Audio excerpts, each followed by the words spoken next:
Responsible AI comporte plusieurs dimensions et plusieurs principes. Vous avez l'accountability, fairness, privacy, transparency et vous avez explainability. L'intelligence artificielle est un assistant. Ce n'est pas trouver la réponse, c'est la capacité à trouver la bonne question. Dans ce monde où l'intelligence artificielle se développe, il faut lire davantage. La vie de demain, c'est l'équilibre entre la gestion du temps long de l'effort de lecture et la gestion du temps court de l'exécution de la technologie. Le Morocco's Frontier 40, c'est l'idée de pouvoir permettre à chacune et chacun d'exprimer son haut potentiel dans chaque environnement. Notre but, c'est d'avoir 40 leaders de moins de 40 ans chaque année qui sont à disposition du Maroc pour toutes ces transformations. Parce que dans les 40 leaders, ils sont tous actifs dans des secteurs différents, vont avoir un impact considérable dans les années à venir. Et ces personnes-là, on veut les mettre en lien avec le Maroc, pour qu'ils puissent contribuer dans leur secteur. Et on est tout à fait à disposition pour le faire, parce que notre engagement, c'est vouloir élever notre Maroc encore plus haut. La monnaie est divisible, mais si on remplaçait la monnaie par la donnée, quand la donnée remplacera la monnaie, les questions qu'on se posera de manière quotidienne, ça sera... Bonjour tout le monde et bienvenue dans Perspective.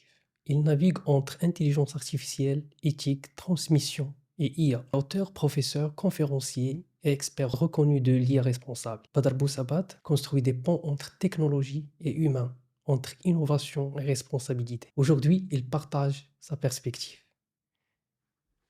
C'est un vrai plaisir de t'accueillir aujourd'hui, Badr. Merci d'avoir accepté notre invitation. Avec grand plaisir, merci à vous. Et avant de parler de ce que tu as construit, de ce que tu es en train de construire également, j'aimerais revenir au tout début, avec un parcours aussi multiple. Où tout a commencé? Quel a été en fait le vrai déclic qui t'a mis sur cette trajectoire? Merci beaucoup pour l'invitation. Avec Je plaisir. suis très honoré. Donc moi, j'ai commencé dans le secteur financier. Ouais. J'ai commencé dans la gestion des risques financiers, d'abord dans une grande boîte de consultance connue et ensuite dans une banque d'affaires. Donc j'ai travaillé dans une banque d'affaires pendant plusieurs années. Et parallèlement, pendant que je travaillais dans l'idée du risque, le risque, vous savez, c'est l'idée de comprendre le passé pour activer ses compétences professionnelles sur le présent afin de pouvoir prédire l'avenir. C'est toute l'idée de la modélisation. Et donc, parallèlement à cela, je réfléchissais et je travaillais déjà sur l'intelligence artificielle. Donc là, j'ai eu la chance de participer à une mission économique avec le gouvernement belge en Chine. Nous avions rencontré les BATX, donc c'est les équivalents des GAFAM, donc Google, Ok. Apple, Amazon et autres. Et j'étais extrêmement surpris et frappé par leur développement au niveau de l'intelligence artificielle.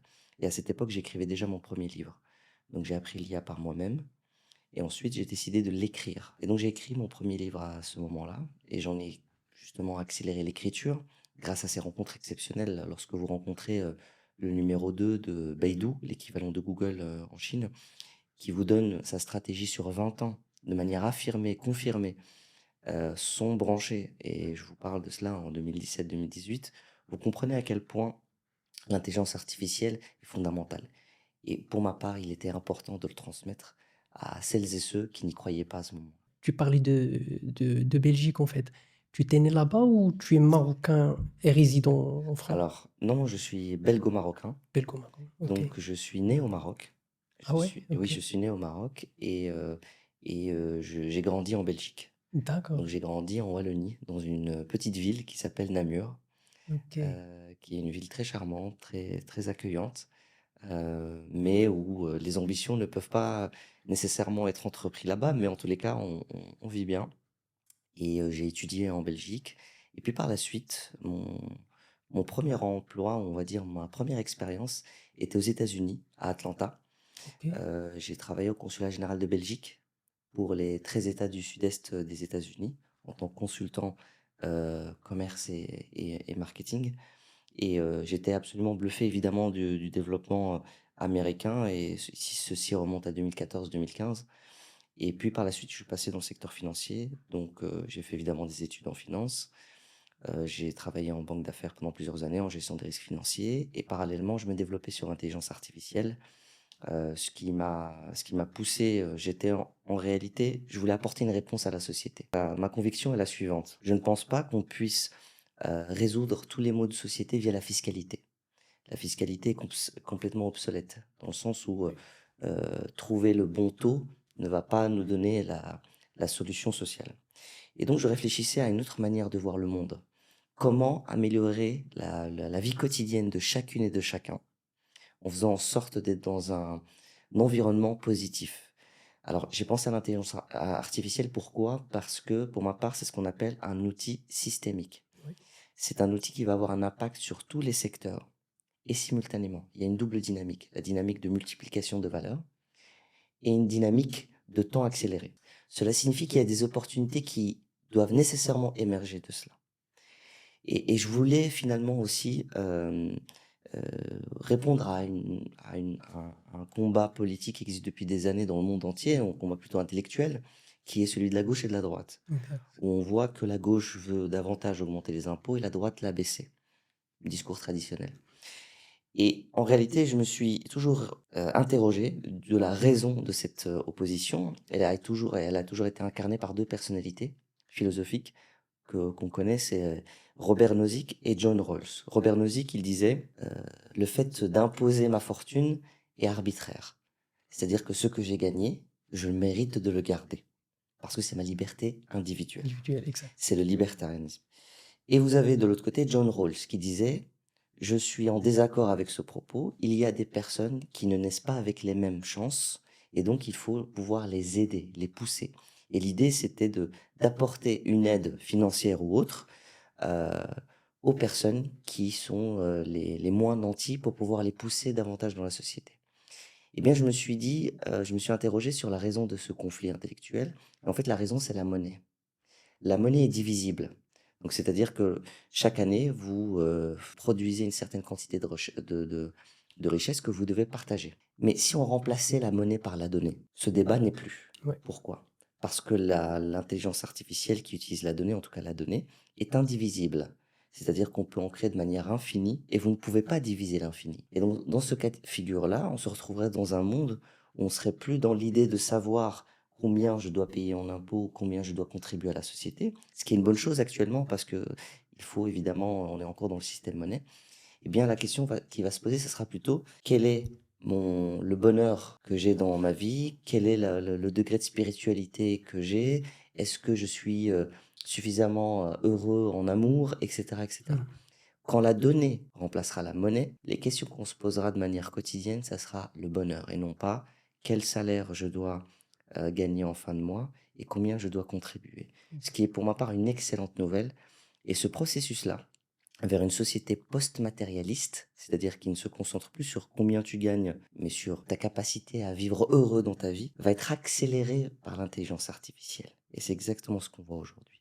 Le remplacement des tâches par l'intelligence artificielle va favoriser l'accès à ces sociétés post-matérielles où la donnée va permettre à chacune et chacun de vivre de ses passions, de sa spiritualité, de son bonheur, et non plus à la course d'un revenu mensuel ou d'un patrimoine important.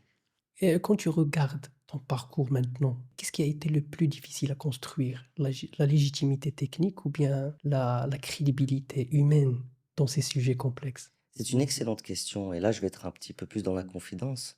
Tu sais, depuis l'âge de 20 ans, j'ai décidé de travailler de manière très solitaire, c'est-à-dire de prendre le temps au lieu pendant que d'autres sortaient en boîte, sortaient s'amuser entre amis. Moi j'étais en train de lire des bouquins, j'en lisais énormément. D'ailleurs je me rappelle, j'en lisais tellement que je ne pouvais pas en acheter tout le temps. Donc j'allais à la librairie ou à la bibliothèque publique et la dame m'appelait Lucky Luke. Elle me disait, celui qui lit plus vite que son ombre. Oh. Voilà. Et donc, en fait, j'accumulais les connaissances. Et pour ma part, c'était une obsession. C'était une obsession, c'est-à-dire que dès que j'avais un moment libre, et d'ailleurs, on me le reprochait gentiment, on me disait, mais pourquoi tu ne prends pas de pause? Et je leur expliquais, c'était mes pauses. Le fait d'écouter des podcasts, le fait de lire des bouquins, c'était mes pauses. C'était une passion en fait ou... Exactement. Ok. En fait, c'était de comprendre le Ah, monde.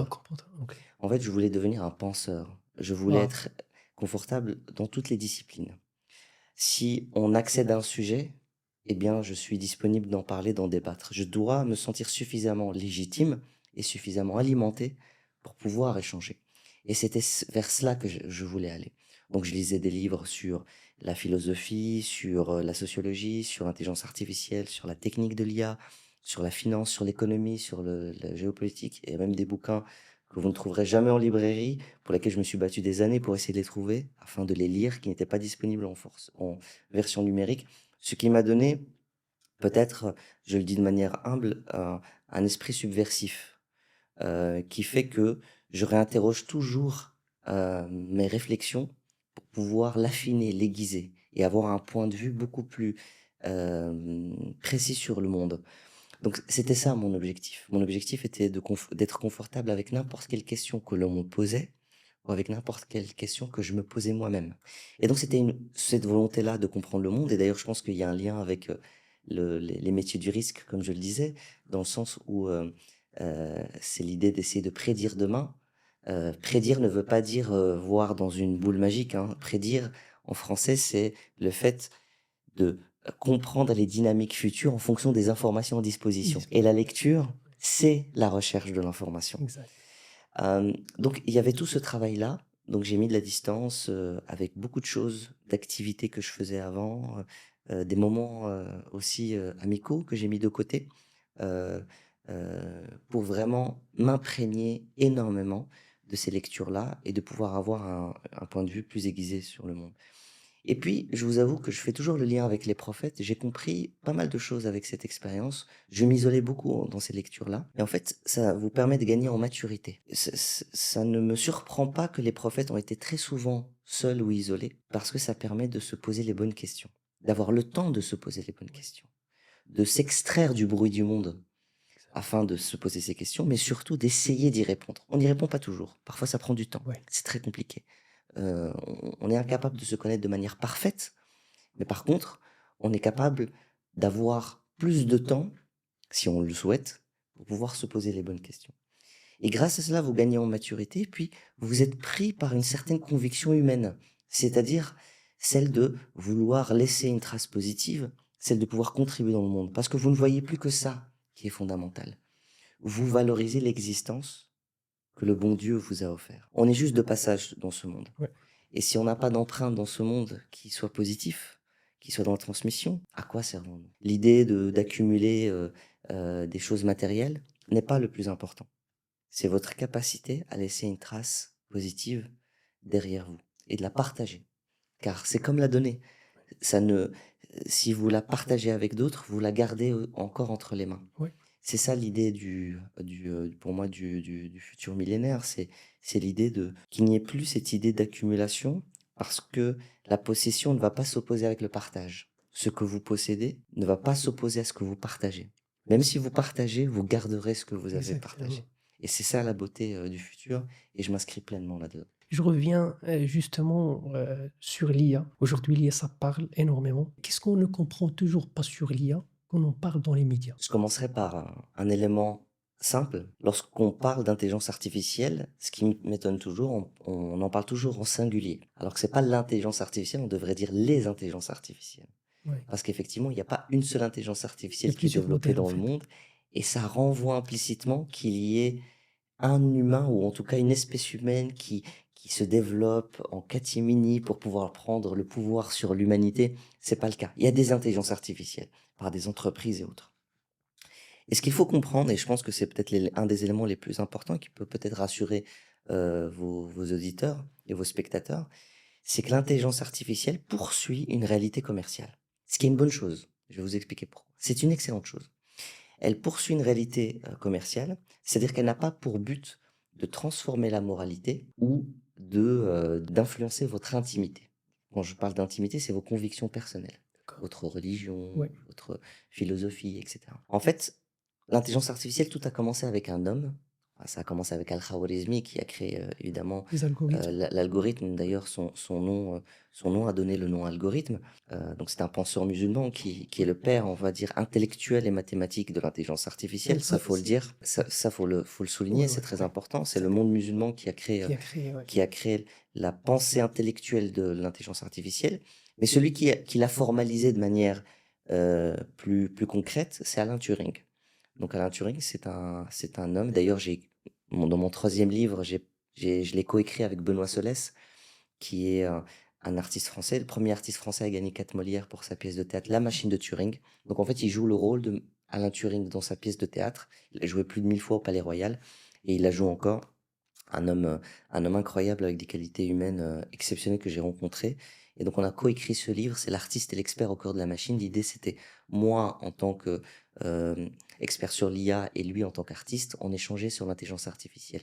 Pourquoi on fait cet échange? Parce que il a écrit sur Alan Turing et il a joué Alan Turing plus de 1000 fois. Donc pour moi, il avait approché de manière métaphysique ce personnage. Donc c'est pour ça qu'on voulait faire cet échange. D'accord. Et donc je disais, Alan Turing, c'est l'inventeur moderne de l'IA. Et il a créé ce qu'on appelle le test de Turing. Le test de Turing, c'est vous isoler un robot, un ordinateur et un être humain. Le test de Turing est réussi si, dans leur communication, l'humain ne fait pas la différence entre le robot et l'humain. S'il communique avec cette intelligence artificielle et qu'il ne parvient pas à savoir si c'est une IA, alors le test de Turing est réussi. Mais aujourd'hui, le test de Turing sera un échec pour absolument toutes les IA. Pourquoi? Parce qu'il suffit de poser une question mathématique, quelle est l'équation, quelle est la réponse de cette équation, l'IA vous répondrait en un instant. Oui. Vous comprendrez immédiatement que Ah, c'est pas un être c'est humain pas qui un être humain, communique. ouais. Et bien tout cela signifie en fait qu'il y a une poursuite commerciale de l'IA. C'est-à-dire que l'intelligence artificielle aujourd'hui a une personnalité propre qui répond à une demande propre. Donc moi, en tant que particulier, ou vous, en tant que particulier, vous utilisez l'intelligence artificielle comme un service et non pas comme un alter ego humain ou comme un duplicat de votre personne. Non, c'est un robot qui vous assiste. Et pour qu'il vous assiste, il doit être performant. S'il est humain, il ne sera pas par définition performant parce qu'il faut l'éduquer, il faut le former, il faut le payer. Ouais. L'intelligence artificielle, c'est une autre histoire. Et donc cette poursuite commerciale de l'intelligence artificielle fait que déjà il y en a beaucoup. Il y a des pays, je pense pas qu'ils s'entendraient pour faire une IA commune. D'accord? Il y a des intérêts économiques. Et ça, c'est une excellente chose. Ça permet de ne pas confisquer la moralité, de faire en sorte que l'intelligence artificielle soit surtout une réponse commerciale à une demande du marché. Je passe exactement à une autre question dans le même sens. Est-ce que tu trouves que les entreprises en général appliquent l'IA responsable? C'est une excellente question.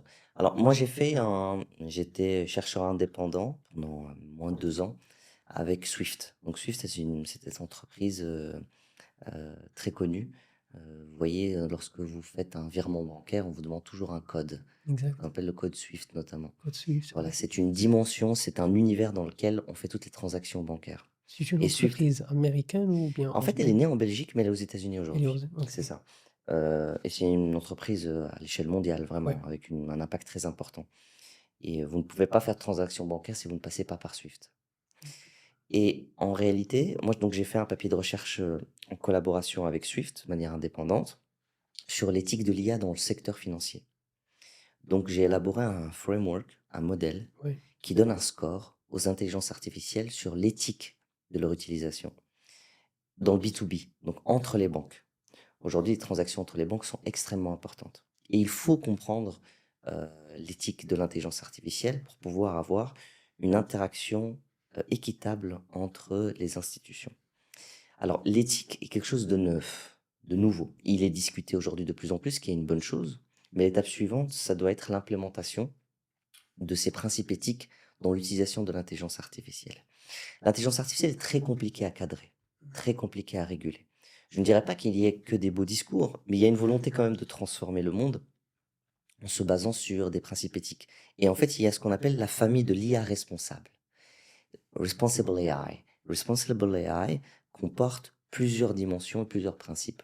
Vous avez le accountability, vous avez le fairness, vous avez privacy, vous avez transparency et vous avez explainability.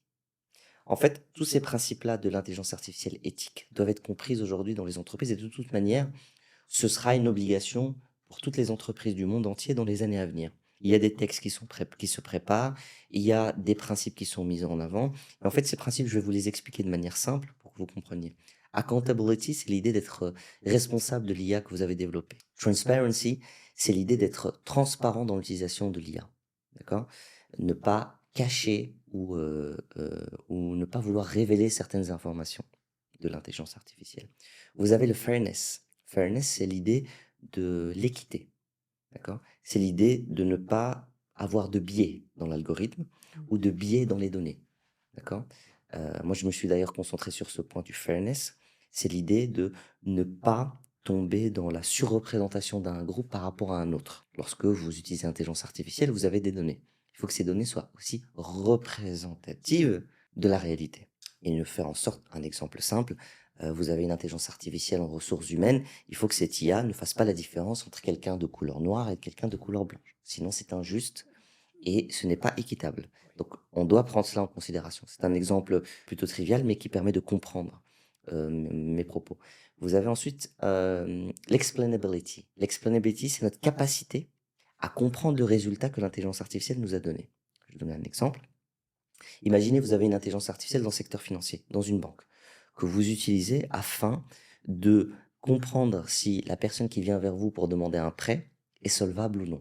Est-ce qu'elle sera capable de rembourser le prêt qu'elle a contracté? Et bien avec cette intelligence artificielle, elle va vous donner un output, une information sur cette personne-là, sur ce particulier qui est venu vous voir, notamment un pourcentage ou une probabilité de défaut. Est-ce que cette personne aura la capacité de rembourser son prêt?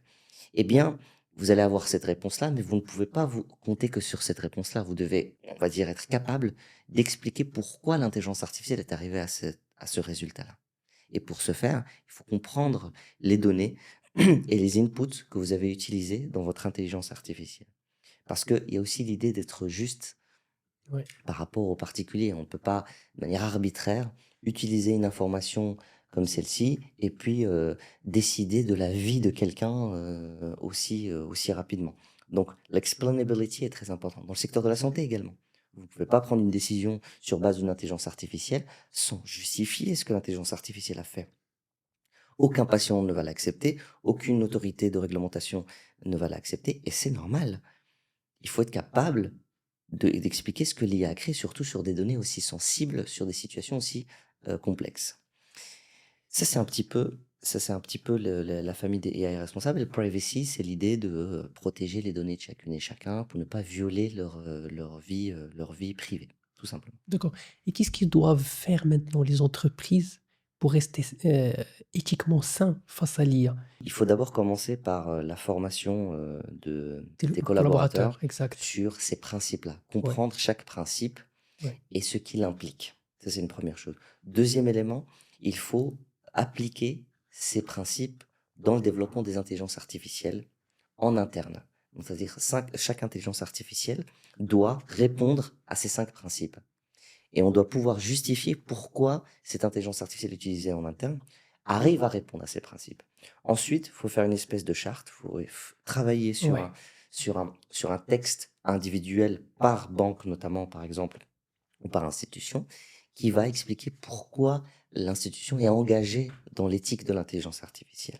Ça, c'est extrêmement important. Déjà, ça envoie un signal positif, dans le sens où on voit que l'institution est en train de travailler pour avoir une éthique plus saine, d'accord?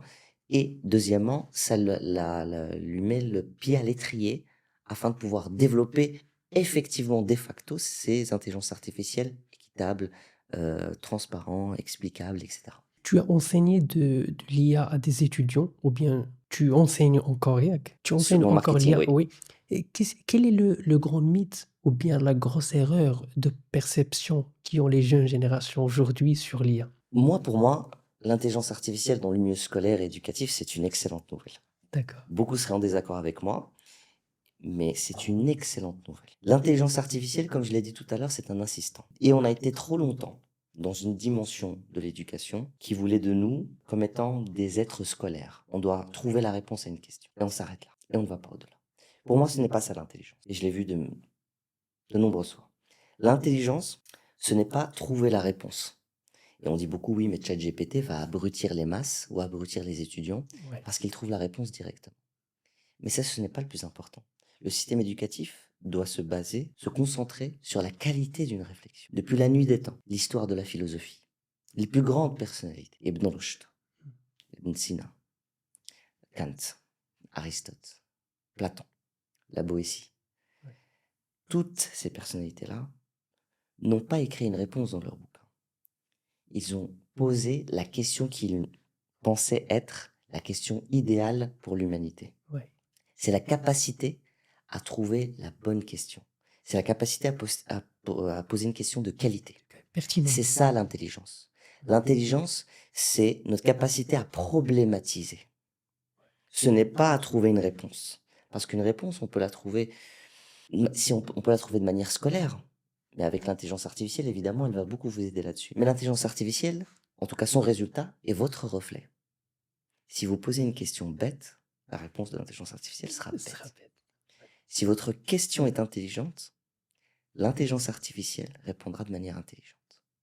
Donc, lorsque vous avez un résultat qui n'est pas de bonne qualité, ne dites pas que l'intelligence artificielle est de Ouais. mauvaise qualité. Posez-vous une question sur vous-même. Parce que tu l'as entraîné de répondre à cette manière. Exactement. Il faut savoir prompter. C'est ça la raison. Prompter. Ouais. Prompter, c'est pas un terme générique où c'est juste l'idée. C'est vraiment l'idée de problématiser, de contextualiser.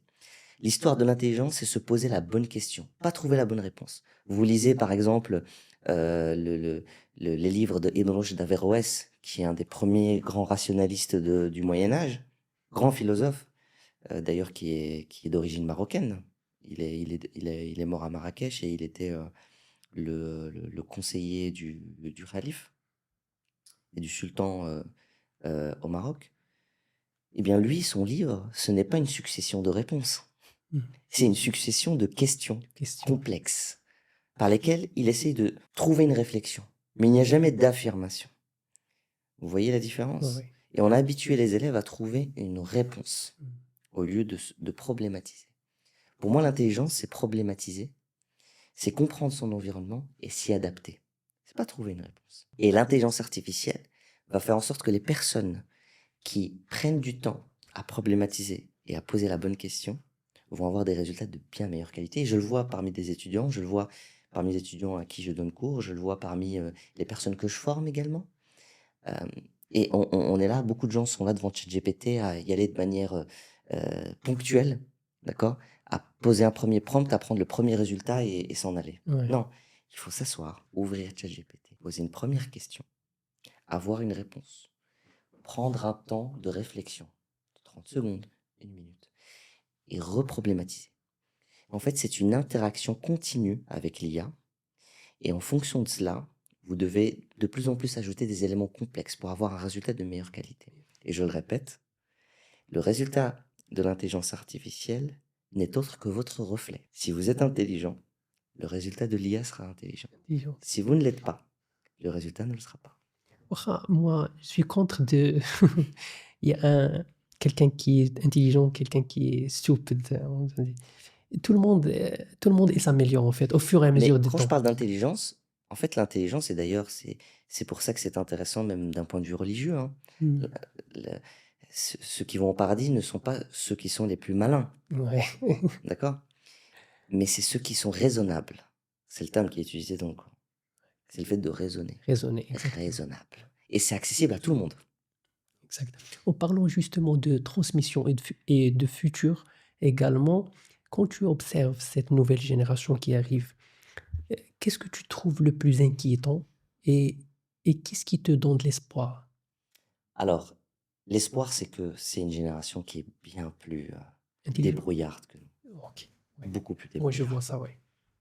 La jeune génération, moi je suis pas là à dire oui, les jeunes générations, ça va être une catastrophe. Je dis au contraire. Et au contraire, moi aussi. Leur capacité à entreprendre d'un âge aussi jeune est exceptionnelle. Et au Maroc, il y a beaucoup de qualités qu'il faut développer là-dessus. On a une grande richesse et une grande capacité.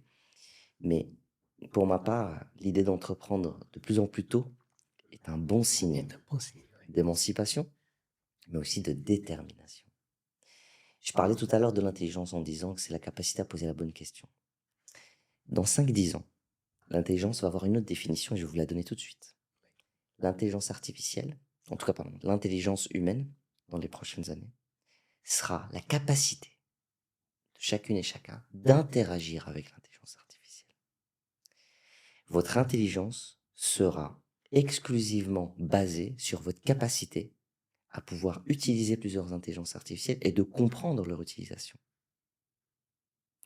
Et c'est cette jeunesse-là, en tout cas je la vois avec mes élèves, je la vois avec des personnes que je forme, en partie, je ne dirais pas tous les jeunes, c'est pour ça qu'il faut les former. Eh bien, il y a une partie des jeunes chez qui je remarque cette volonté d'interagir pour pouvoir avoir des résultats de meilleure qualité. Et ça leur demande de la curiosité et de l'engagement personnel. Parce que l'IA n'est pas autogénérative, elle est générative. Génératif. C'est-à-dire qu'elle ne se génère pas par elle-même, à condition que vous l'alimentiez. Et plus votre esprit est curieux et engagé, plus le résultat va l'être tout autant. Si tu devais aujourd'hui parler à un jeune Marocain ambitieux, curieux, est prêt à se lancer dans ces domaines complexes, quelle est la leçon la plus précieuse que tu voudrais lui transmettre pour réussir à l'international, par exemple? Ben, je dirais, à titre personnel, je dirais ne pas oublier sa spiritualité et aimer sa famille, partir avec l'idée qu'il faut contribuer à sa famille et aux personnes qui sont autour de soi pour aider sa société à grandir. Et puis de manière plus objective, plus professionnelle, je dirais que dans ce monde où l'intelligence artificielle se développe, il faut lire davantage de livres. D'accord. Ça a l'air un petit peu contre-intuitif parce qu'on parle de technologie et en même temps on parle de bouquins. Deux choses qui pourraient être un petit peu contradictoires. Parce que là, on a des bouquins en version papier qui prennent du temps à être utilisés, Ouais. alors que l'intelligence artificielle est beaucoup plus expéditive. La technologie, par définition, expéditive. Mais en réalité, c'est la vie de demain, la réussite, c'est l'équilibre, d'accord, entre la gestion du temps long de l'effort de lecture et la gestion du temps court de l'exécution de la technologie. C'est ça qui va créer l'équilibre dans votre capacité à vous développer intellectuellement et professionnellement. Et c'est très important de trouver une pondération équilibrée entre ces deux dimensions. L'intelligence artificielle et expéditive qui va vous trouver des réponses rapidement, avec laquelle vous allez apprendre à réagir et à interagir, et la lecture qui est intimement figée dans le temps long, c'est-à-dire que ça demande de l'effort, du temps et de la patience pour pouvoir creuser des réflexions plus profondes. Mais il faut savoir que une dimension en alimente l'autre. Et c'est ça qui va créer le cercle vertueux de développement personnel. Donc tu soulignes sur lire et pas écouter. Mais il Je, faut prendre le livre comme ça, il faut lire, il faut donner de la patience à cette... oui, je l'inclurai quand même, l'écoute des podcasts est pas inintéressant. Il est quand même très intéressant, mais je dirais qu'il ne développe pas autant que que la la lecture, lecture. ouais. Effectivement, si vous n'avez pas le temps, le podcast peut faire l'affaire. Par exemple, la lecture orale ou auditive d'un bouquin. Ça, c'est possible. Vous écoutez un livre qui est lu par quelqu'un d'autre. Si, ça fonctionne. Mais, parce que ça prend tout autant de temps. Mais la lecture directe demande un peu plus d'effort et donc vous fait davantage engager. Parce que la lecture vous donne une dimension créative et d'imagination qui est formidable. Et aujourd'hui, au Maroc, on a passé un cap extraordinaire. Et je vais vous dire lequel. D'ailleurs, incarné par M. Walid El-Ghraghi, je trouve. C'est l'idée que le Marocain n'est plus un player, c'est un winner. Tout le monde sera d'accord avec moi, avec ce que je vais dire. Dans l'histoire du foot, depuis qu'on est petit, la victoire, c'est de mettre un petit pont. C'est de pouvoir dribbler. Ouais. C'est de pouvoir montrer ses capacités C'est à jouer avec capacité. le ballon. Mais Exact. ce n'est pas celle de gagner. Ouais. Et en fait, et Walid El-Ghraghi l'incarne parfaitement, c'est l'idée qu'on est passé du paradigme de player au paradigme de winner. C'est pour ça qu'aujourd'hui, il y a des gens qui disent oui, mais le jeu... Non, en tant que Marocain aujourd'hui, on doit être des gagnants. On ne doit plus se suffire des petits ponts et des petits dribbles pour pouvoir exister. D'accord? On doit, et lui, vu qu'il est passé aussi à ce paradigme de winner, certains n'arrivent pas à suivre. D'accord? Mais on doit incarner également ce paradigme du winner. Donc, ne plus se concentrer sur la beauté du jeu, mais se concentrer aussi sur la victoire. Et on a trop laissé la victoire de côté. Et aujourd'hui, on commence à la voir. Alors, il faut continuer à garder ce paradigme de la victoire, d'être gagnant. Parce que le Maroc et son histoire, c'est une histoire de gagnant. C'est une histoire de champion.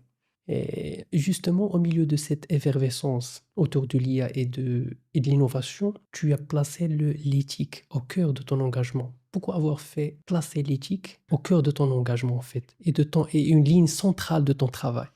Merci beaucoup pour la question, parce que je considère que tout développement euh, considérable comme celui de l'intelligence artificielle doit toujours être conscient. Il doit toujours être accompagné par l'humain. L'humain doit être dans la maîtrise de ce qu'il crée, d'accord, de ce qu'il produit.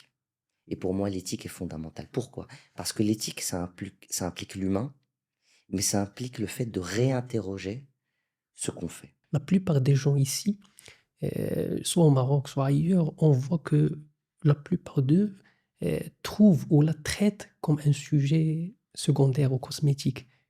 Mais comme tu dis, c'est le contraire. L'éthique, c'est quelque chose Ah oui, d'essentiel, c'est fondamental. ouais, fondamental. C'est un défi et qui est mondial, hein, c'est même pas, le monde entier essaye d'évoluer sur l'éthique, mais on n'en est pas encore là. Ouais. Il y a encore du travail à réaliser là-dessus. Il y a un défi monstrueux que le monde entier n'a pas encore entrepris au niveau de l'éthique de l'IA. L'éthique de l'IA, c'est aussi la sensibilisation de soi face à l'environnement dans lequel nous sommes. D'accord? C'est aussi, pour ma part, une discipline. Cette discipline de prendre conscience de ce qu'on fait en tant qu'être humain sur cette terre. Tu es intervenu dans des conférences internationales, des think tanks, des médias, du TEDx. Comment on gère cette exposition publique? Euh, Surtout quand on parle de sujets aussi sensibles et évolutifs que l'IA. Tout d'abord, je m'excuse, je ne me suis pas présenté au début, donc je vais le faire maintenant pour que Oui, ça soit vas-y. peut-être plus simple. Je suis désolé, je ne l'ai pas fait. Donc moi, je suis conférencier et auteur sur l'intelligence artificielle. J'ai écrit 3 bouquins sur l'IA. J'ai donné plus de 300 conférences un peu partout dans le monde. J'ai fait un papier de recherche sur l'éthique de l'IA dans le secteur financier. J'ai travaillé dans le secteur financier. J'ai conseillé dans le conseil de, euh, de coopération du Golfe, mais aussi dans le conseil du Royaume du Bahreïn.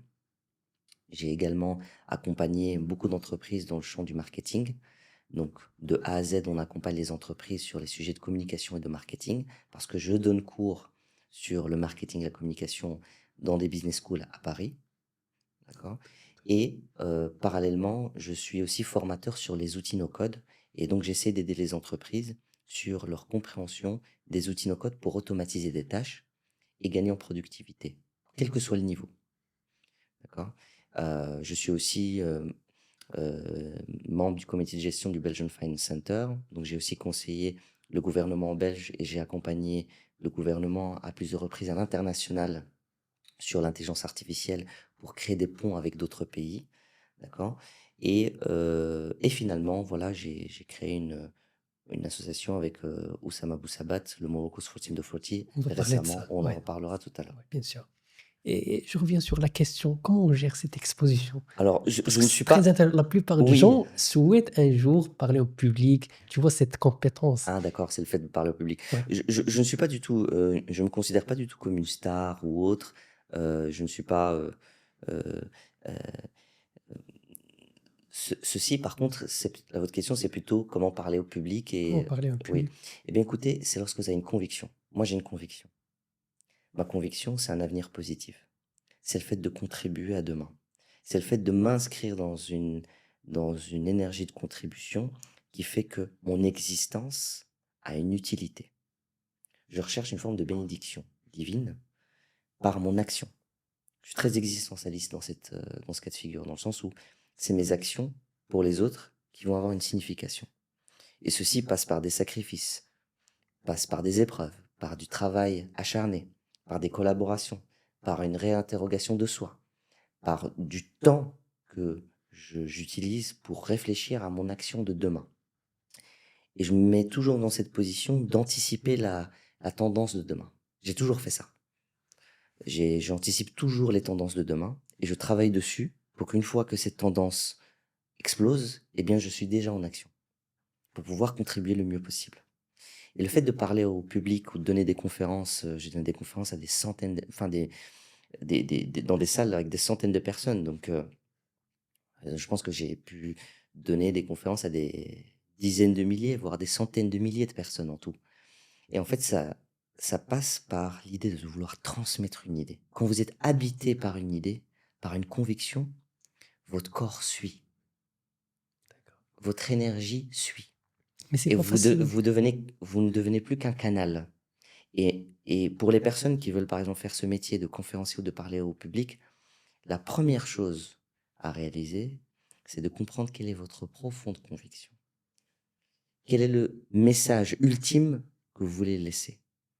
Et autour de ce message ultime, vous développez des compétences, vous développez un réseau, vous développez des entreprises. Et ensuite, vous en parlez. Et ce message-là, je crois fermement que c'est ce qui fait que le public vous ressent, vous comprend. Il faut se mettre à la place des autres et essayer de leur offrir quelque chose qui puisse les aider dans leur avenir. Et ça passe que par cette intime D'accord. conviction. Et qu'est-ce qu'on ne voit pas en fait derrière cette visibilité ou ces renoncements internationaux? La face cachée en fait. Et y a-t-il des sacrifices Bien, ou bien il y a toujours des sacrifices. Les personnes qui vous disent il n'y en a pas mentent. Il y a toujours des sacrifices. Il y a un travail acharné. Il y a des heures qu'on ne compte pas, des horaires qui se multiplient, des jours qui sont très longs. Mais lorsque vous le faites par conviction et par passion, vous ne voyez pas les heures passer. Et c'est peut-être ça la bonne nouvelle de la chose. C'est que vous êtes habité, animé, et vous le partagez. Donc effectivement, il y a des épreuves, il y a des échecs. C'est tout à fait normal. On ne peut pas avoir une réussite. En fait, pour une réussite, vous avez 10 échecs. C'est exactement? aussi simple que cela. Et parfois, ces échecs ne sont pas visibles. J'en ai eu des échecs personnels. Ouais. Est-ce qu'il y a des moments où tu as tenté de rester dans ta zone de confort, par exemple, Non, et de ne pas... Il y avait jamais. Pour moi, aucun- à titre personnel, jamais. Jamais. Je n'aime pas le confort. Lorsque vous êtes en situation de confort, Ou certaines fois, par exemple, ne pas oser aller sur certaines scènes internationales ou certaines prises de parole. Il y avait aucun moment où tu t'es dit, non, non, cette fois-ci, خليني جالس, c'est pas. Peut-être c'est une prise de parole sensible où tu t'es dit non. Euh, bah, à part si c'est sur un sujet qui n'est pas opportun ou... mais jamais de refus. non. J'ai jamais refusé et je le fais très souvent, comme je donne des interviews, je donne des conférences. Parfois, je prépare pas mes conférences. Je connais mon sujet. D'accord. Je Aucune prépare pas. préparation, Aucune préparation. tu te lances. Mes proches peuvent vous le dire et vous l'affirmer. Mais Je ne prépare pas mes conférences.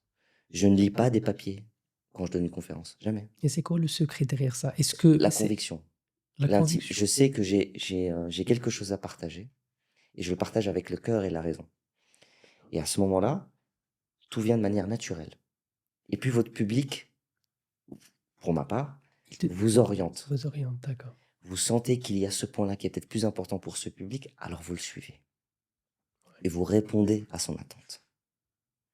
Et pour ma part, c'est pour ça que je vous dis, la lecture, Ah oui, ça fait toute la différence. Ouais. ça joue. Parce que vous avez toujours des choses à dire. D'accord. Vous avez toujours des connexions à faire. Et Ouais. parfois, je vais vous faire une petite confidence, Ouais. ça m'est arrivé dans plein de conférences, de donner un raisonnement auquel je n'ai jamais réfléchi avant.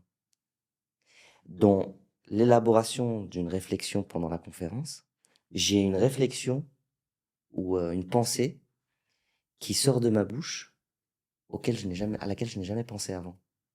Et je me suis dit, ah, c'est intéressant. En fait, parfois, quand vous allez sur le champ de bataille, comme une conférence, c'est là où parfois vous développez de nouvelles idées, de nouvelles pensées. Et en fait, c'est l'idée d'être en action qui fait la différence. On dit toujours que la vie, c'est le fait d'être en mouvement. La zone de confort, c'est la stagnation, donc c'est la mort, pour ma part. Je ne me considère pas pouvoir rester à une seule, à une seule place et ne pas pouvoir contribuer. Il faut toujours avancer. Est-ce que tu te rappelles de Ça ne la veut pas première... dire qu'on n'est pas content de ce qu'on a, ou Ouais. qu'on dit oui, j'ai pas assez ou c'est pas bien. Non, pas du tout. C'est juste l'idée de se renouveler, parce que le temps et la technologie vont très vite. Donc même si vous allez très vite, vous n'allez jamais rattraper le tout. Donc il faut quand même enclencher le pas à un rythme plus soutenu et toujours se renouveler. C'est très important. Oui. Est-ce que tu te rappelles de la première fois quand tu as pris la parole Oui, en public? Oui. oui, Tu peux nous oui. raconter? La première conférence que j'ai donnée, c'est très intéressant parce que je l'ai Et jamais dit en c'était quand là? podcast. Ça C'est fait en longtemps? 2015. En 2015. Ouais. La première conférence que j'ai donnée en tant que telle. Bon, non, la première prise de parole, c'est évidemment la présentation de la fête d'école en Ah primaire. ouais, ça. On m'a dit, tu vas présenter pour toutes les classes Oh, la fête d'école et je jouais. On m'a dit, tu vas jouer Nikos Aliagas, qui est en fait un animateur connu sur TF1, et j'avais un discours papier, je me ouais. rappelle. que je devais apprendre par cœur et donc je devais présenter chaque classe, je devais présenter l'artiste qui y jouait, enfin, et Le cetera. choix, c'était par hasard ou ils ont Ils venu m'ont ils sont venus vers moi. Ah d'accord. Ah donc ils vous ont Oui, et il y a ils la avaient cassette encore, ouais. ouais, ouais. Et j'étais avec ma partenaire qui présentait également. Et ça m'est arrivé à plusieurs reprises qu'on me donne la parole. Mais la première conférence que je peux dire, c'est une conférence, c'était à Emory University, donc c'est en anglais, En anglais? à Atlanta, en 2015. Et je remercierai toujours madame la consul, madame, Geneviève Verbeek, qui m'a dit: «Il y a une conférence à donner sur le système politique belge aux étudiants d'Emory University. Est-ce que tu veux prendre la parole?» Et moi, je venais d'arriver à Atlanta, hem, je connaissais personne. Vous voyez, quand vous venez pour travailler et que vous êtes jeune, vous n'avez pas d'amis sur place. Ça faisait que quelques jours et je devais déjà porter une réflexion, devant, des étudiants américains dans une Oh, université, heu, très prestigieuse dans le sens où, tout est grand, tout est beau. Donc, quand vous arrivez en tant que jeune de la Belgique, ça vous surprend évidemment. Et heu et donc je me suis prêté à l'exercice. Je me suis dit: «Je vais le faire». Je lui ai pas dit: «Non, je suis pas assez préparé» ou «Laissez-moi du temps». J'ai dit: «Oui», tout de suite. Parce que le fait de répondre immédiatement va faire en sorte que je me conditionne pour donner le le maximum de maximum, moi et exact. donc me développer. C'est pour ça que je réponds aussi à votre question précédente quand vous m'avez dit: «Est-ce qu'il y a des fois où vous avez refusé, vous avez dit non?» Non, pourquoi?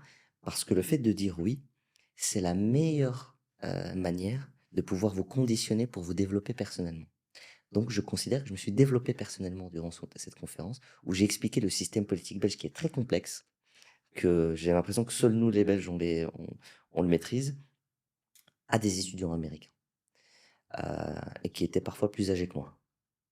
Donc ça aussi c'était un défi et j'en suis très content, je suis très honoré et j'ai compris que aussi via cet exercice, la prise de parole était, un engagement que je devais porter un jour ou l'autre.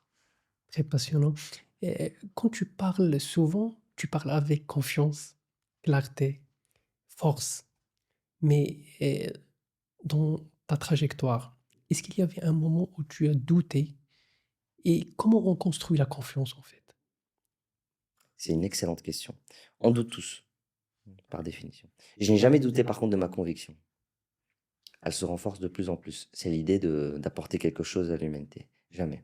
Le doute, c'est plutôt sur des exécutions opérationnelles, sur des actions opérationnelles administratives et autres, qui font que là, je suis dans l'idée, bon, est-ce que c'est intéressant de prendre cette voie-là ou cette autre voie-là. Euh, donc c'est plutôt ce type de doute. Mais sur l'intime conviction, non, jamais. Ça, je n'ai jamais douté de ce que je voulais faire ou de ce que je pouvais faire. Mais par contre, évidemment, ça m'est arrivé de nombreuses fois de douter euh, de choses qui, on va dire, ne sont pas liées à la conviction, comme tout autre être humain. Des choses, on va dire, quotidiennes, qu'on voit comme trop importantes parfois, alors qu'elles ne le sont pas. Et également, tu es souvent en position de leader. Est-ce qu'il y avait un moment, à l'époque par exemple, où tu t'es dit: «Je n'étais pas assez, je n'étais pas bon et là, cette fois-ci, j'ai foiré», par exemple, un discours. Est-ce qu'il y avait un moment précis? Ben, euh, c'est vrai que quand j'ai écrit mon premier livre, j'étais jamais satisfait. D'accord. Donc quand je l'avais écrit et quand je l'ai écrit, je l'avais même pas encore envoyé à la maison d'édition, donc je savais pas s'il allait être édité. Je l'écris avec le cœur. Et en l'écrivant, je venais me relire et j'étais jamais content. Et je me suis dit: «Non, c'est mauvais, c'est pas bon. Non, je suis pas content de moi». Et en fait, j'ai juste compris une chose, c'est que parfois, ce qu'on voit nous de ce qu'on produit n'est pas la réalité. Parfois, ce n'est pas la réalité. Oui. On est biaisé. Ce livre, vu que je l'ai écrit, que j'ai relu et que j'ai réécrit encore et encore, j'ai pas une approche correcte de ce que j'ai pu produire. Et heureusement, alhamdoulilah, il a bien fonctionné. Et après, grâce à ce livre-là, j'ai lancé toutes les conférences qui ont Comment tu as suivi. surmonté ça? Exact. Bon, je À dirais travers des gens à et travers la prière, à travers la prière, OK. spiritualité. Je me retrouve beaucoup dans la spiritualité et dans L'encouragement l'idée, des gens, non? oui, de ta famille, Ta famille, oui. évidemment, des parents, de la maman. La maman a toujours Ah été oui. dans le soutien, beaucoup. C'est grâce à elle que j'ai toujours cette volonté d'être dans l'ambition et de créer, de produire de nouvelles choses. Ça, je lui dois à ma petite maman que j'embrasse, heu qui est la personne la plus importante, Bien de notre sûr, vie évidemment. bien sûr. C'est grâce à ma maman que j'ai cette ambition-là. La maman, elle est au Maroc Elle est ou en Belgique. elle est en Elle est Belgique? en OK. Belgique, ouais. C'est grâce à elle que j'ai cette ambition et je crois beaucoup aussi à à la transmission et si on me dit: «D'où vient ta l'idée d'être toujours ambitieux ou de te renouveler?» c'est ma maman. Parce que ma maman m'a toujours éduqué sur des questions. Elle me posait des questions. Elle, réinterrogeait des situations et je pense que je me suis habitué à cela. Donc du coup, à force de grandir, eh bien, vous gardez ce réflexe-là. Mais c'est le soutien de ma maman, le soutien de mon papa évidemment, de mon frère également, Oui. qui est pour moi, une des personnes les plus importantes de Des ma vie, amis, tu as dit? évidemment. Mais d'abord la famille Oui, et quelques amis, mais comme d'abord ça. la famille. Oui, bien sûr. C'est le cœur. Je dis toujours que, l'amour, c'est le plus important, l'amour de la C'est famille. d'abord Pourquoi? Parce que c'est le seul qui incarne l'idée du sacrifice. oui, C'est la seule dimension où vous allez mettre votre ego de côté sans vous questionner. bien sûr. Et je me retrouve beaucoup plus dans cette dimension-là. Être capable de donner tout de soi sans attendre en retour et sans se poser la moindre question. Quand c'est quelqu'un que vous ne connaissez pas, Oui, vous allez peut-être le faire, mais vous allez parfois vous poser la question. oui, Pour votre famille, oui. vous ne vous posez pas la question. Et je pense que c'est une bénédiction que Dieu nous a donnée d'avoir des personnes autour de nous euh, en qui on peut avoir ces dynamiques. Justement, tu as lancé cette année une initiative forte de sens tournée vers l'avenir, Morocco 40, Inter 40, un projet qui met en lumière une nouvelle génération de talents marocains. Pourquoi avoir lancé Morocco 40, Inter 40 maintenant? Et c'est quoi l'ambition et l'envie derrière ce projet? Et, et est-ce qu'il y a un manque que tu voulais combler à travers cette initiative? Oui. Alors, cette initiative qui s'appelle le Morocco's 14 to 40, que j'ai cofondée avec Oussama Boussabat, C'est le frère de... C'est ton exactement, frère, c'est mon oui. frère, oui. Euh, En fait, elle vient d'une première situation que je vais vous expliquer tout de suite. Je donnais une conférence à l'université d'Oujda. J'avais été invité par Jamel Berish, qui est un ami. Et à la fin de cette conférence, après l'avoir donnée sur l'intelligence artificielle notamment, il y a une étudiante qui veut venir me poser une question. D'accord?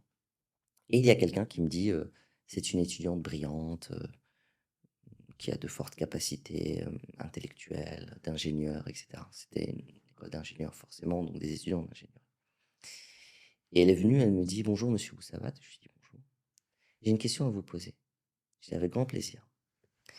Et elle me pose cette question qui m'a interloqué, qui m'a profondément touché. Elle m'a dit, moi en tant qu'ingénieur, est-ce que j'ai un niveau concurrentiel et aussi compétitif que ceux qui sont dans le reste du monde? Et ça m'a profondément touché. Pourquoi? Parce qu'elle se dévalorisait.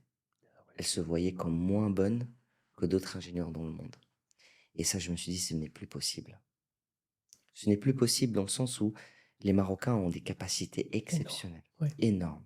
Et lorsqu'ils s'exportent, ça se voit. Et je pense que vous en faites partie. Parce que vous étiez parti ouais, en ouais. France, n'est-ce pas? Le Marocain s'exporte de manière admirable parce qu'il a de grandes capacités, mais il doute de lui-même. Il doit avoir confiance en lui-même. Beaucoup plus, encore. La modestie dans notre culture, c'est une excellente chose. Mais on l'a peut-être trop instaurée dans des dimensions qu'elle ne mérite pas, c'est-à-dire l'entrepreneuriat ou le professionnel. Le professionnel et l'entrepreneuriat ne doivent pas connaître la modestie. Je dis ça parce qu'on a une responsabilité en tant que Marocains. C'est de perpétuer notre civilisation, de perpétuer ceux qui étaient avant nous et qui ont construit de grandes choses, qui nous ont laissé un héritage exceptionnel. Et on n'a pas le droit de laisser cet héritage s'effriter. On doit être également des champions. On doit être des visionnaires. On doit avoir confiance en nous-mêmes. La modestie, c'est en famille, avec ses amis, avec les connaissances dans la rue, avec les personnes qui en ont besoin, mais pas du tout dans le monde entrepreneurial et dans le monde professionnel. Ces deux mondes-là, le Marocain, nous en tant que Marocains, Marocaines et Marocains, on doit être sûr de nous et avoir confiance en nous. C'est fondamental. Parce que c'est la meilleure manière d'aider notre pays et d'accompagner son développement. Bien sûr. C'est en étant sûr de nous. La confiance en soi est primordiale. Et ça, le Morocco's Frontier 40 essaie d'y répondre. C'est donner un nouveau mindset, une nouvelle mentalité. C'est l'idée de pouvoir permettre à chacune et chacun d'exprimer son haut potentiel, d'accord, dans chaque environnement. Et ça passe par la confiance en soi. D'accord. Et comment ça a été créé? Comment ça a venu l'idée? Bien sûr, tu as dit c'était une réflexion d'après un petit dialogue avec une fille. Oui, mais Oui, je comment revenais dans l'avion ça- et j'ai eu cette question, je me suis dit, mais comment y répondre? d'accord. Et comment ça a été créé en fait? Comment tu as pu choisir 40 leaders ou 40 talents, jeunes Mentor. talents, mentors aussi? Et tu peux nous raconter le process, Oui, comment tu as? c'est un travail de terrain. C'est un D'accord? travail de terrain. Les mentors, on est extrêmement honoré d'avoir des mentors de cette qualité-là, Oui, qui sont des success stories marocaines dans leur secteur. exact. Et ce qu'il y a de beau, c'est que il y a qu'au Maroc où on pourrait appliquer ce type de modèle aussi profondément. C'est-à-dire qu'on a des personnalités euh, aussi exemplaires, mais qui donnent de leur temps pour pouvoir aider leur pays. Il y a certains de ces mentors qui m'ont contacté directement, sans que je les contacte, qui m'ont envoyé un message. I'm ready to help. D'accord. Et ça, c'est fort, une personnalité avec un succès incroyable, qui vous envoie un message à vous en vous Waouh, disant, je suis là pour aider. Ça montre la contribution du Marocain envers son pays, son amour pour son pays. Ça, c'est une bénédiction que nous avons en tant oui, que oui. Marocains et Marocains. Et je pense que, et ces mentors, on les remercie infiniment. On les remercie infiniment parce qu'ils sont notre soutien. Ils sont, ils ont, ils sont là pour donner des conseils, pour soutenir l'association et pour soutenir l'excellence de demain. Et ça, c'est une bénédiction. Pour les leaders, c'est pareil. C'est des leaders engagés qui sont déjà développés dans leur secteur. Ce ne sont pas des jeunes primo start-upers. Ils sont dans chacun de leur secteur déjà très développés. Oui. C'est pour ça que je les appelle leaders. Ouais, Je ce les sont des, appelle pas mentees uniquement. Je l'appelle vraiment leaders parce ils sont des leaders. c'est des leaders. Et certains d'entre eux sont modestes. Mais je leur dis, vous êtes des leaders dans votre secteur. Vous êtes reconnus, vous avez des KPI de haute qualité et surtout, vous êtes engagés pour votre pays. Ils sont tous engagés et ça, c'est une belle chose. C'est-à-dire que ils ont pour idée de vouloir transmettre à leur pays, qu'ils soient marocains du Maroc ou marocains de l'étranger. Parce que dans Morocco's 1440, on a les deux. On a les Marocains et les MRE. Oui. Et on ne fait pas de différence, nous, à titre personnel, entre les deux. Mais ils sont tous les deux engagés pour leur pays. Ces deux groupes sont engagés pour leur pays. Et on est extrêmement honoré d'avoir eu tout cet engouement sur les réseaux et autres, Bien sûr. euh, parce que je pense qu'on vient avec une conviction qui parle à tous les Marocains et les Marocains. C'est de pouvoir contribuer à notre pays et d'arriver avec une vision d'excellence, mais aussi de confiance en soi. On doit passer une barrière, celle de quitter le paradigme du player pour aller vers le paradigme du winner. Winner, exact. Et c'est là où je trouve M. Walid El-Galaki représente et incarne cette idée-là. Parce que lui, il est déjà en avance. D'accord. Il est déjà dans le paradigme du winner. Il faut rappeler qu'il a eu 12 victoires d'affilée en tant que sélectionneur. Il nous a amenés en demi-finale de Coupe du Monde. Bien sûr. Que des Brésiliens aujourd'hui portent le maillot du Maroc, chose qui était impensable il y a 20 ans. C'est nous qui portions le maillot de Ronaldo quand on était jeunes. Aujourd'hui, ils portent le maillot d'Hakimi à Sao Paulo. Mais c'est les frissons quand tu vois. Voilà, Ouais. c'est beau. C'est beau, ouais. C'est parce qu'on est en train, en tant que Marocain, de quitter le paradigme du player, petit pont dribble et beau jeu mais sans but et sans victoire, au paradigme du winner. Je réfléchis avec mon esprit, je fais de la stratégie et je gagne ce que j'entreprends. D'accord. Et je reviens également sur le choix des leaders, des 40 leaders. Est-ce que ça a été fait par vous deux, toi et Oussama, ou il y a une comité derrière qui a étudié les dossiers, qui a fait une étude approfondie sur chacun pour faire finalement un choix pertinent de ces 40? C'est un choix qui est très difficile parce qu'on a eu près de 1000 candidatures. ce qui est D'accord. énorme. C'est-à-dire qu'on a eu 1000 candidatures et des profils tous qui sont excellents. Excellent, oui. Il y a beaucoup de profils exceptionnels. Et dans ces profils-là, il fallait faire des choix. Par contre, il y a une chose qui m'a frappé et qui est assez extraordinaire. C'est qu'on a autant de Marocaines que de Marocains.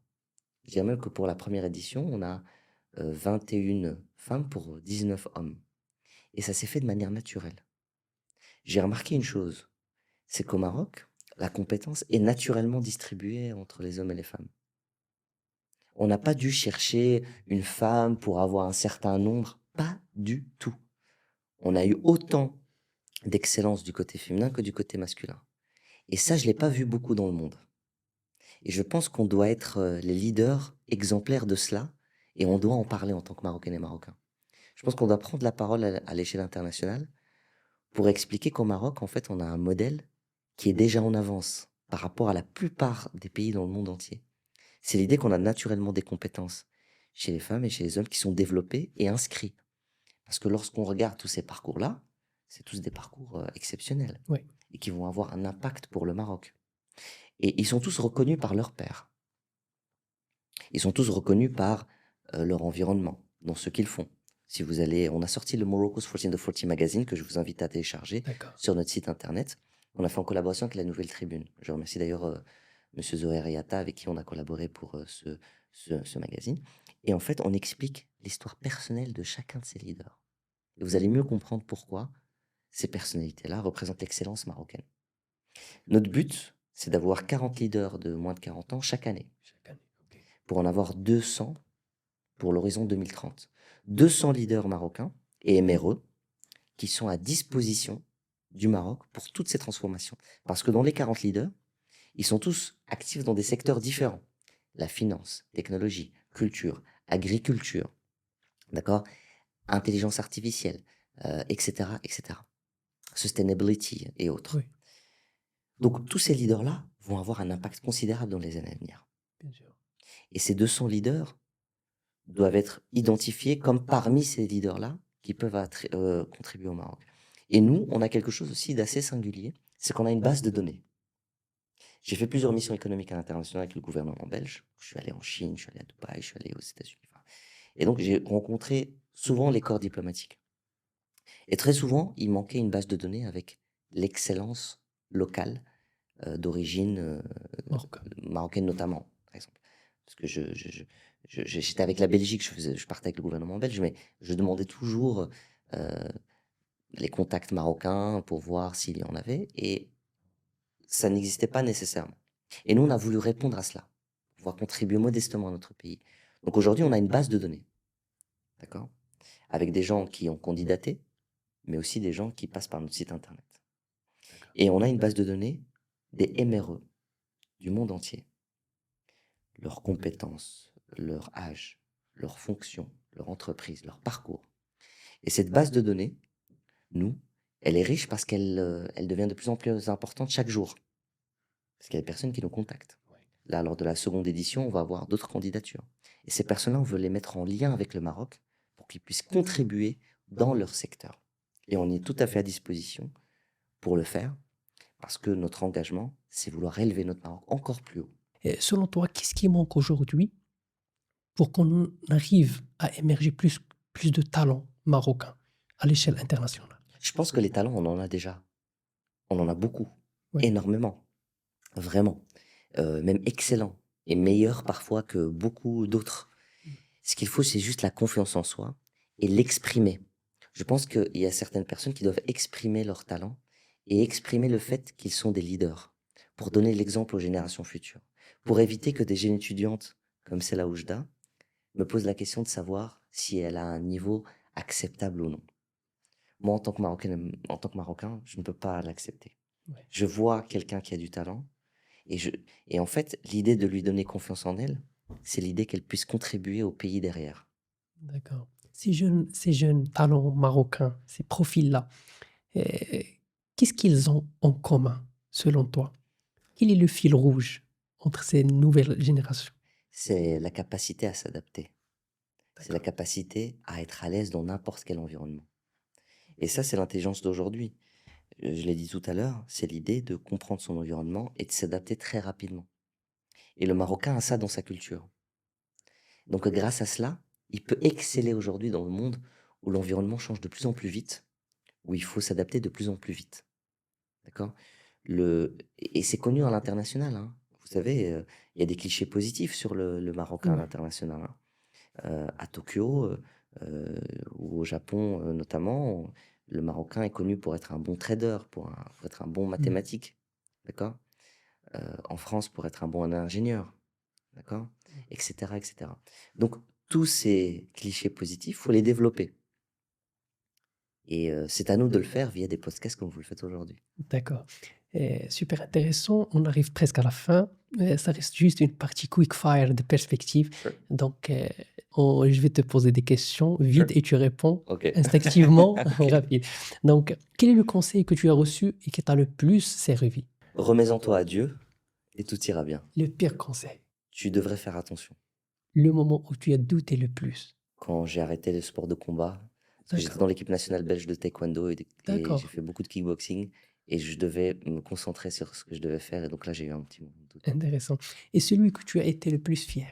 Moi, je dirais récemment quand ma maman était là au Morocco's 14 the 40 Gala Ah, ils étaient et avec vous.